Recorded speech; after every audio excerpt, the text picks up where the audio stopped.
எப்படி அடக்கி அப்படி நிறுத்தி கொடுக்கறது என் பொறுப்பு. ஆமாமா, மதிசாமியார பொறுத்தியமாவதாமா அந்த பிள்ளைய எனக்கு கொடுத்தாங்க. நான் தத்தி எடுத்து காப்பாத்துனேன். அதுக்கு தாலி வரமா அவங்க தான் கொடுத்தாங்க, புள்ள வரமா அவங்க தான் கொடுத்தாங்க. இப்ப வாழ்க்கையில நிக்க முடியாத அது தவிக்குதுமா. உங்க சோறு இல்லாத என்ன பண்ணணுமோ அதை பண்ணி தரது என் பொறுப்பு. பிசா வரணுமா, திடீர்னு கட்டாயம் அமைச்சு தரேன். அதே மாதிரி நீ கூட்டிட்டு வந்த ஒருத்தங்க வெளிநாட்டுக்கு போயிருக்கிறாங்க, ஒரு பெண்மணி.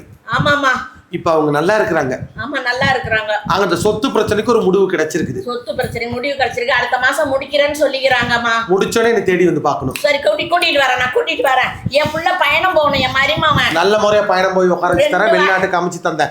அப்படி அமைச்சு தந்தா என்ன செய்யறது? இப்ப கொண்டு வந்து கொடுத்தாங்க. அதுக்கு மேல பல மடங்கு நான் செய்வேன். சத்தியமா செய்வேன். நானும் சத்தியம் தவற மாட்டேன். அமைச்சு விடுறேன். நான் யாரையும் அங்கால பரமேஸ்வரியை தவிர யார் இடத்துக்கு நான் போக மாட்டேன். உங்களை நம்பிதான் நான் வந்தேன்.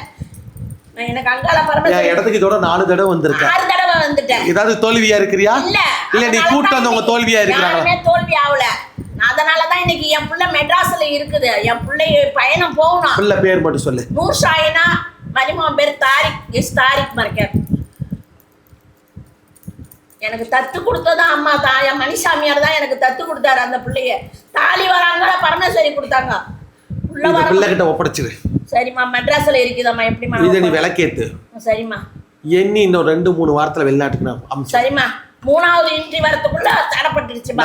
அதே பையனை ஏத்தணும். அதே பையன் அதே பையன் மறுபடியும் ஏத்தி தரேன். போ. இதை விளக்கு போடணும்.